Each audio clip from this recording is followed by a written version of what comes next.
ready to go in there. So this man Sanders risked getting a whole bunch of charges when he pulled this stunt. Guess what he did? He when they opened up the door, he squeezed his body out. As soon as they rolled it, they come running in. They roll the door and they'll come running in. He jumped out of the room, sprawled out in front of the cameras, and yelled out, "I'm not resisting. I'm not resisting." They beat him with the shields, right? Then they grab him by the legs, and guess what they do? This is a cell extraction now. Cell extraction means extract you from the cell for whatever reason that they want to use to justify this. This is a cell extraction, right? Now he just squeezed out of the cell, so there's no more extracting from a cell. Now you just have to subdue him, even if that's necessary, but it's a cell extraction. They grab him by the legs, and guess what they do? They pull him back into the cell. You heard that right. They pull him back in the cell. He jumped out, sprawled out on his chest and said, "Look, I'm not resisting." Instead of putting the handcuffs on him, they hit him with the shield, grab him by his legs, pull him back in the cell, and start breaking his bones.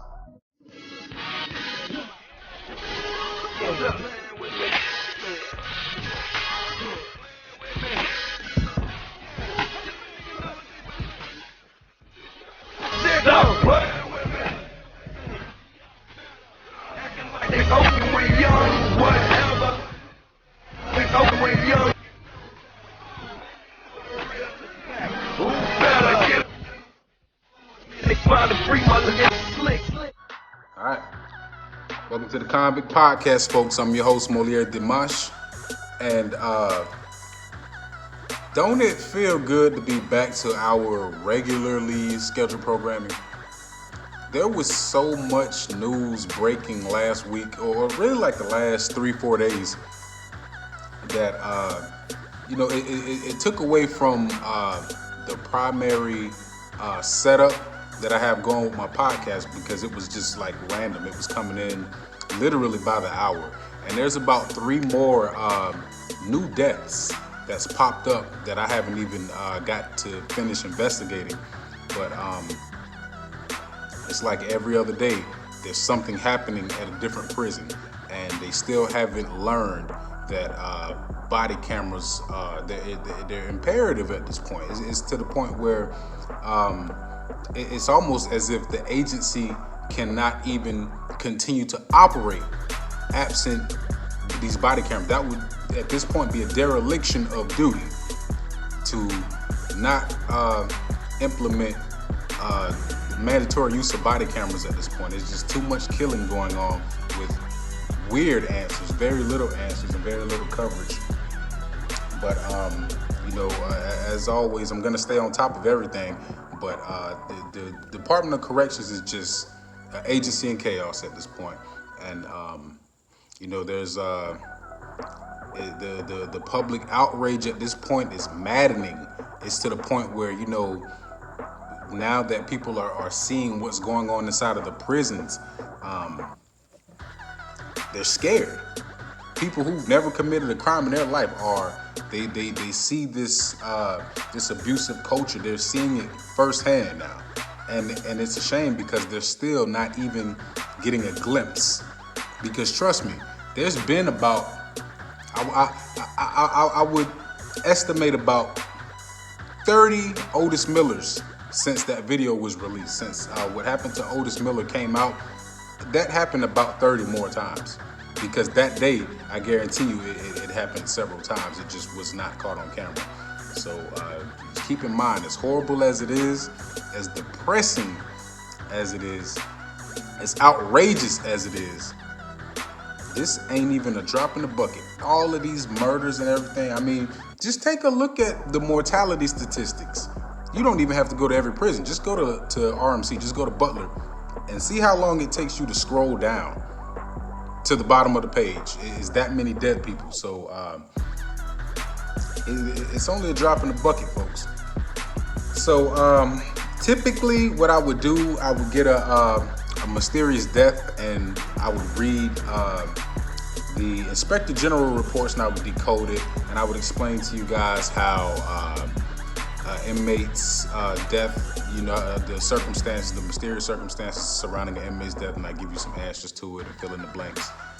And today, we're gonna do something a little different. Today, what we're going to do is I'm gonna open up the wounds at Suwannee today. You're gonna get to actually see some of the monsters that's nested up at that institution. You're gonna get to see some more eyeballs. You'll see some faces, but today we're taking the words of a judge, a magistrate judge, and we're going to give you the perspective of an inmate litigant. So, and keep in mind, all inmates, 99% of inmates do not know how to litigate anything. They know just as much about the law as the common man does on the streets. So, if you walk up to the average person there on the streets and say, hey, what's a petition for writ of mandamus? They're gonna look at you like you speak in Greek. So, this is another rare case, is what I'm saying. This inmate who knew how to litigate, he filed a federal lawsuit against some correctional officers at Suwannee, and today you get his take. And there are no redactions in his report, but his report is being summarized by a judge. So I'm gonna be reading you the summary of his arguments from the perspective of a judge. So right now I have the judge's order in my hands. He sued several correctional officers at Suwannee Correctional Institution, and it's pretty brutal. So according to the judge, this inmate Sanders, he was housed in the inpatient mental health transitional care unit in H dormitory at Suwannee. Now, in the book, you guys know, for everybody who's read it, H dormitory is the psych dorm for the CM inmates at Suwannee Correctional Institution. So let me set the scene for you. We're on CM. We're not in general population. We're on close management. And for the people who don't know what close management is, that's where, when inmates get too many DRs, or they get a serious DR, or they've been caught with a bunch of cell phones and they've gotten into too much trouble, they get sent to a CM facility where you're in the box practically indefinitely, because there's levels to CM. You don't go to a rec yard, you don't go to a day room, you don't go, it's not free it's not as much freedom, if you will, as there is in general population. You're in the box, you're in confinement, and the least restrictive level is 6 straight months of confinement. Okay, so we're in confinement. I don't know, I'm assuming with as many DRs as they gave this guy, he was on CM1, so he was probably there for at least a couple years. So, and also you guys know, H dorm is the most brutal dorm of them all at Suwannee. He was subjected to a cell extraction. So he tried to get a psych level that would prevent him from being accessible. He wanted to go to where, he would get real mental health treatment, not because he needed it, but because that in that particular area, the guards who do all of the abuse, they wouldn't be there, and they wouldn't have access to just pull him out of his cell and beat him up and all of that. So according to the judge's report, Lieutenant GREENE instructed Sanders to stop writing grievances and stop having his mother call the prison's administration. Now, I've been getting emails from parents of inmates asking me what should they do when they're worried about the safety of their loved ones. Should they call the prison? And if they do call the prison, would their loved one be retaliated against? And I try to assure them that the process does work when you go that route, but at the same time, what he's about to tell you uh, is a real example of when those fears are confirmed. When mom calls to see that her son is not in harm's way, that makes things worse for him. So what you guys are worried about is a reality.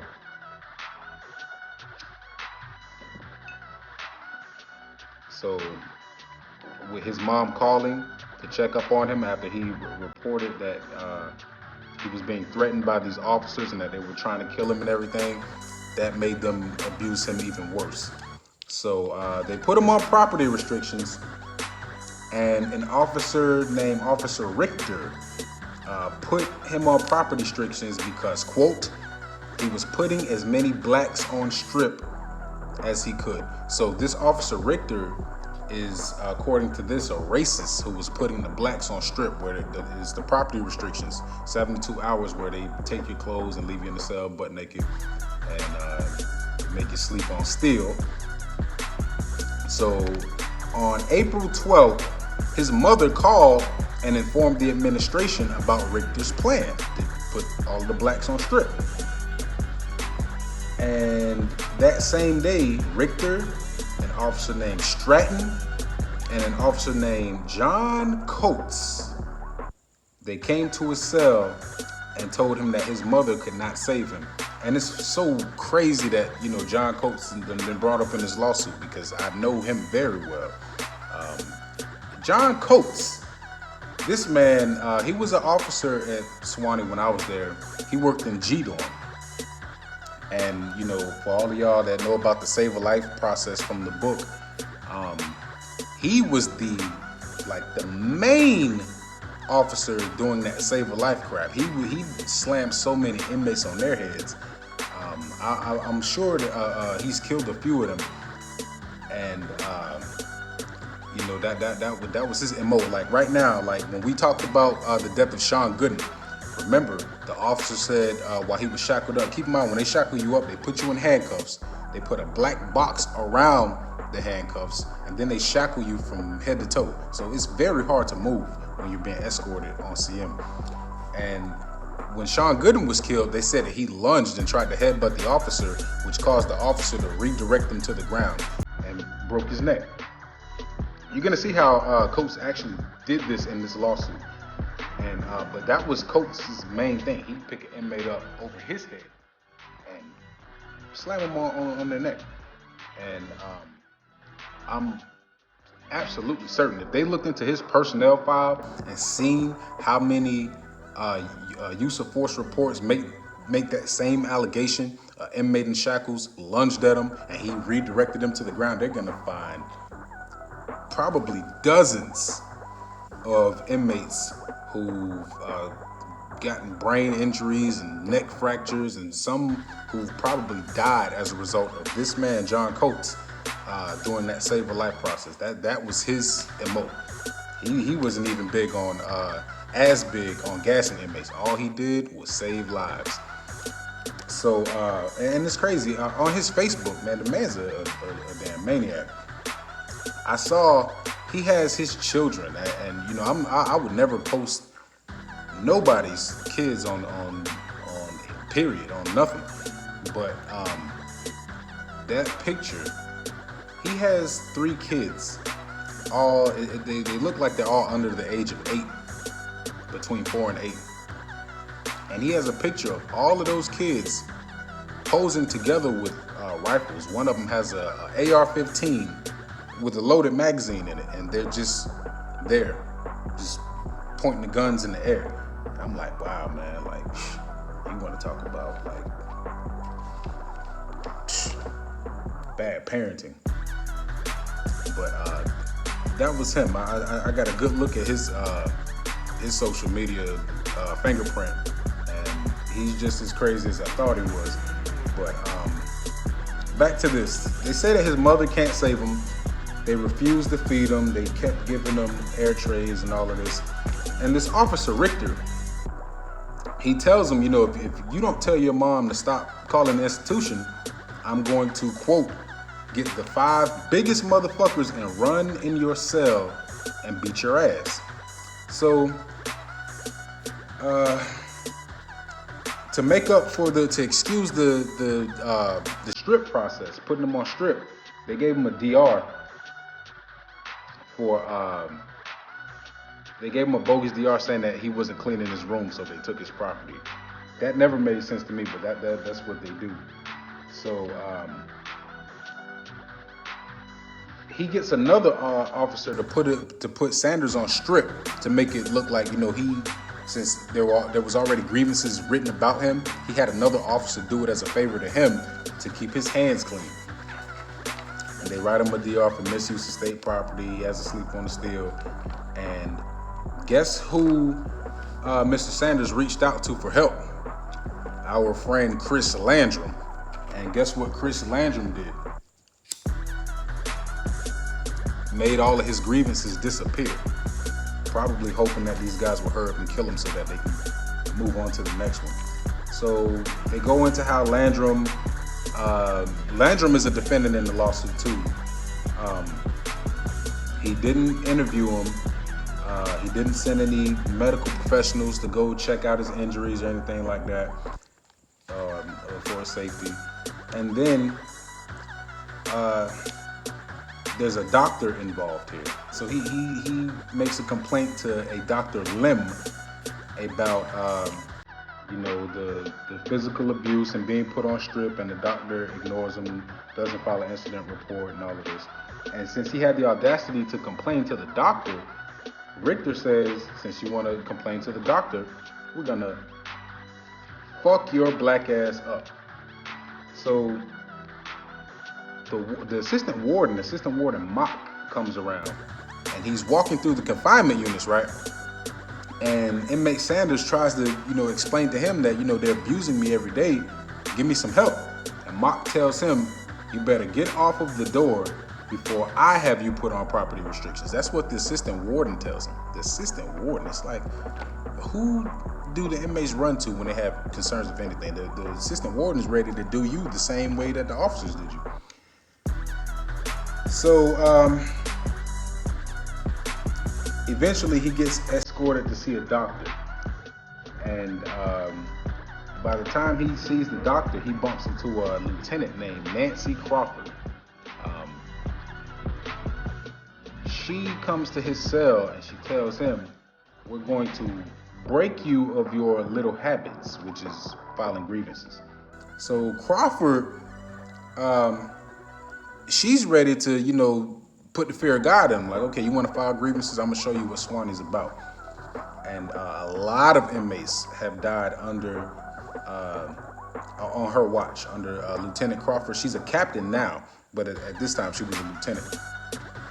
And a ton of inmates died. As a matter of fact, when I thought I was gonna die, when I got poisoned at the beginning of the book, where I talk about how I was having a heart attack and the woman was talking about call Bubba Joe and tell him to come pick up this dude's dead body, this is the woman that was saying that to me.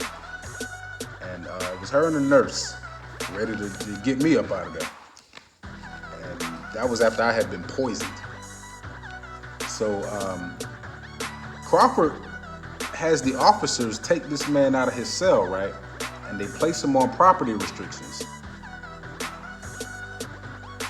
They would have did a cell extraction right there on the spot had he not said for the handheld video camera, you know, this is before they saw the audio devices, that he told the handheld video camera, I'm not refusing to exit my cell, I fully comply.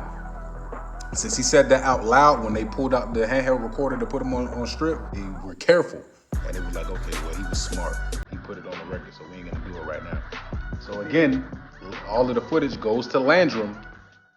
He throws it in a trash can or something. So another assistant warden comes out, a woman named Hope GARTMAN.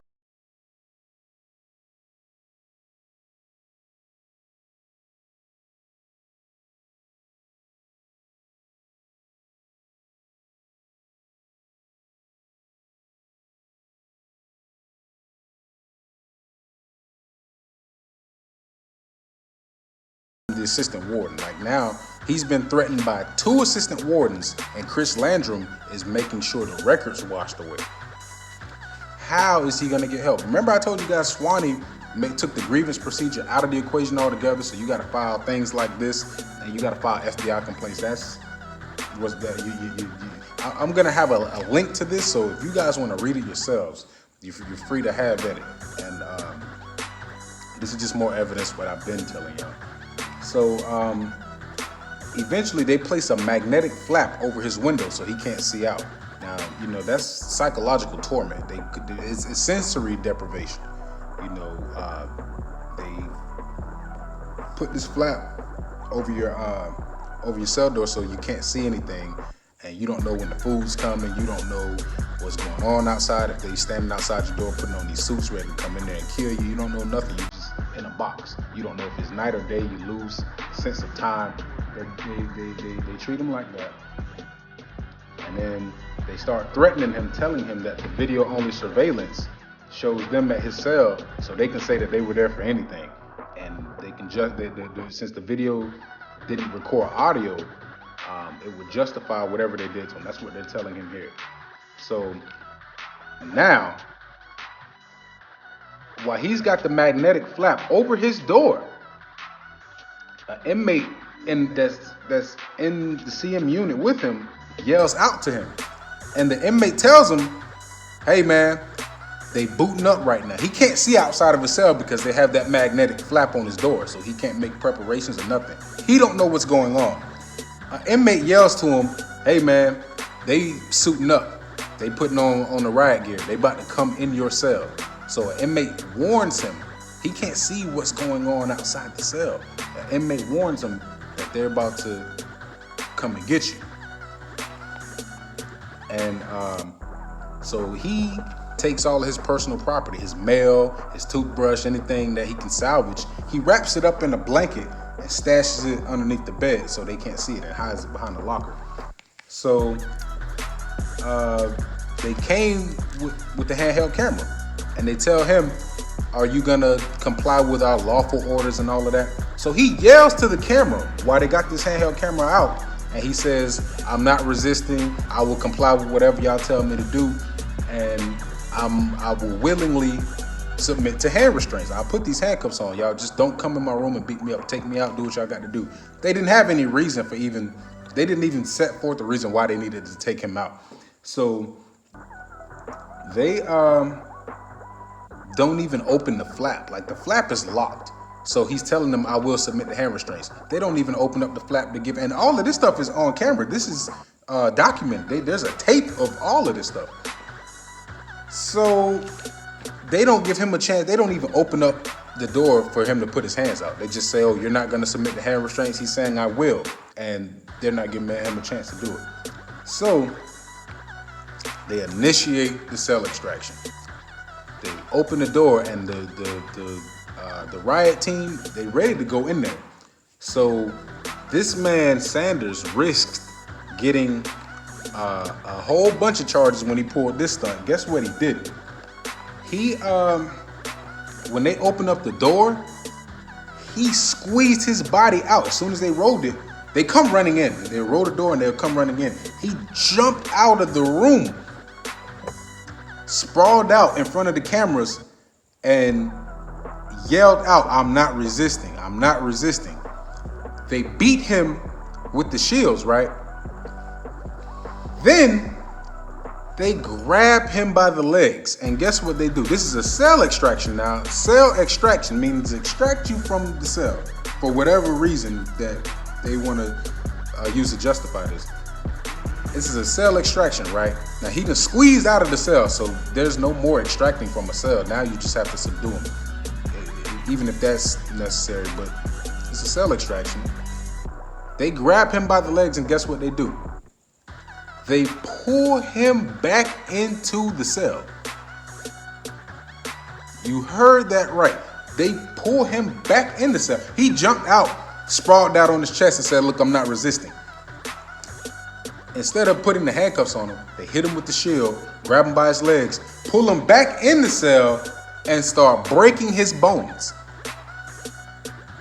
Yeah, dislocated his thumb, and the whole time when the camera operator, the camera operator is not filming what's inside the cell. The camera operator stands behind the lieutenant and starts filming his back. The Lieutenant Green, he's just standing there.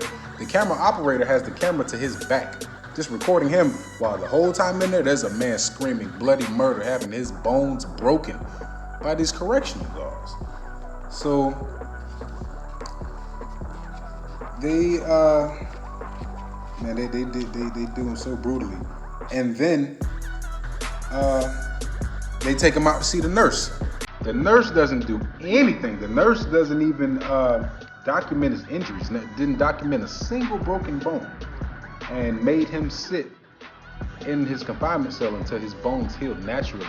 His bones ended up healing improperly, to where when he eventually, months down the road, like I think it was like 3 months, his bones eventually healed.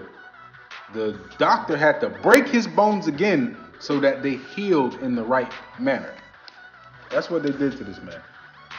So the rest of the time, they're feeding him these air trays, and there's a nurse named Nurse Bridges refuses to pull him out the whole time, like as his bones are healing wrong. Nurse Bridges is not pulling him out to check up on any of this. She knows that it happens. So he sees that Nurse Bridges isn't going to help him, so he tries this other nurse named Murphy. And when he hands Murphy the sick call form, guess what she does? She rips it to pieces in his face.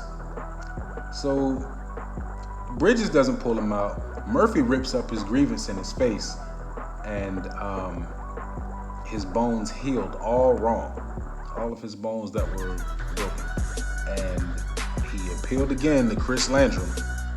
He threw everything in the trash. Nothing. So again, he sees on May 5th, he sees Assistant Warden GARTMAN again.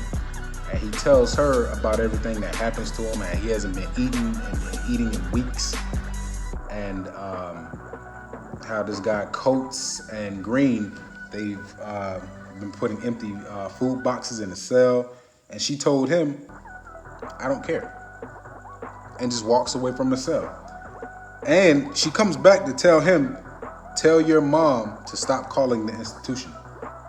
So when his mom gets tired of calling the institution over and over again, she calls the Florida Department of Corrections Secretary Michael Cruz and filed a complaint with the secretary's office. And now the Office of the Inspector General gets involved. So after that complaint is filed by his mom, right, with the secretary, he's asleep in the cell, and he gets awoken by the sound of a radio crackling. He can hear a correctional guard's radio at his door. So it surprises him. He jumps up and he looks outside the cell, and guess who's there? John Anthony Coates. So Coates snuck up to this man's cell like he was the night crawler or somebody, just creeped up to this man's cell without trying not to make any noise, and his radio went off and it woke the man up. So now he's busted, right? Coates was trying to make it look like, for the camera, that the inmate was unresponsive in the cell. So that would have been his excuse to go inside the cell like he was checking up on the inmate. Now what Coates was really trying to do is use the allegation that a man was unresponsive in the cell so he could go in there and beat him. So he got caught in the middle of it. So Coates tells him, pretend like you're non-responsive, and I want to come in there and fight you one-on-one. So he tells him, no, I'm not going to play that game. You know, it's a correctional guard, they'll test people like that. You know what I mean? Like, people who always feel like, man, these guards, they got me messed up. They only going to beat me while I'm in handcuffs, while I'm in prison. They'll never do none of that one-on-one. They'll test us like that. And you know, that was one of the hardest things to do for me in there, because you know, I used to box. I used to box for the police. I used to box for the sheriff's office in 2 different counties. Me, for the police. You know, and for people who don't know, if you're in Florida, your local sheriff's office, for those of you who are into martial arts and all of that, they have the Police Athletic League that will help you turn into a professional fighter free of charge. They pay for your boxing cards, your travels, they book your fights and all of that stuff. And that's actually one of the things I wish they talked about more. They took it out of Orlando a long time ago, but it's still around. It's called PAL, Police Athletic League. And they'll get you right if you want a career in boxing. But they don't advertise that. You know, when you see things about police on TV or in any form of media, it's always about them killing unarmed black people. And don't nobody want to go to the sheriff's office asking them to help them with anything if they think that they're going to get shot. So they need to do a better message communicating their resources to the community without people being afraid to talk to them about it. But the sheriff's office will help you start a career in boxing, folks. And their boxing clubs are really good too. But so anyway, they go through this whole process. They're trying to get him to play like he's unresponsive. And they want to get in there and try to fight him one-on-one. They're trying to test his ego, because if he accepted it, then they would have went in there, and as soon as he hit him, he would have caught an outside charge, battery on Leo. Mandatory 5 years added onto your sentence. Ain't nobody falling for that. You know, like even if, you know, you feel like you can finally get that one-on-one and give this man what he's been begging for, it's a recipe for disaster. I know I can whoop this man. I know I can whoop him and all his dogs. But guess what? For each one of them that I knock out, that's an extra 5 to 15. I know somebody knocked out a correctional guard and got 15 years. He had his sentence amplified for some reason. But he got that good fight and ain't never gonna see his family. You know what I mean? So when you have pride and when you like have that fighting spirit and you really own that, they try to play to that and try to bait you up to be stuck with them forever. So they tell him he's got a call out, and he doesn't really have a call out. But he refuses to come out for a tuberculosis shot, right? There's not even a nurse in there to give him a shot. He refuses to come out, and the assistant warden, GARTMAN, forces him to come out. She tells him, oh, if you don't come out, we're going to come into your cell and do another cell extraction on you. So he was like, okay, I don't want no cell extraction. So guess what? They shackle him up, handcuffs, black box, waist chain, leg irons. They bring him out of the room and they save his life. Coates and Stratton. So they escort him out, and I guess they allege that he tried to headbutt him. They take him to the ground, they redirect him to the ground, slammed him right on his head. While he's down on his head, and they keep in mind, they already done broke all this man's bones. They take him down, and Richter and Coates together, and Lieutenant Greene, and Stratton, they come together and start stomping him out, punching him, and all of that to where they broke his shoulder. So, after they whoop him, this is what Richter says to Officer Coates. You know he's going to write us up for this. And then Coates replies, I ain't worried because he has a house on the streets and I'll kill his whole family if I got fired. That's what this judge is saying that Coates said. So, after they beat him, they pull out the handheld camera and he states into the camera what happened. Like, yeah, they beat me. I didn't do anything. I didn't even have a call out. They called me out here, slammed me on my head, beat me down. So he ends up getting stitches and he gets an x-ray, and then he's taken in to see the nurse. Now his whole use of force while he's seeing the nurse is supposed to be recorded, right? They turned it off because they were about to beat him again and front of the nurse if he told the nurse what was happening to him. So this nurse Randle, she says they're gonna kick your ass, and he begs her for help. She tells him, I ain't got nothing to do with this. So she's still in the dorm. She goes to another room and locks herself in there so that she don't see what they do to him next. So they do it again, like back to back, save this man's life.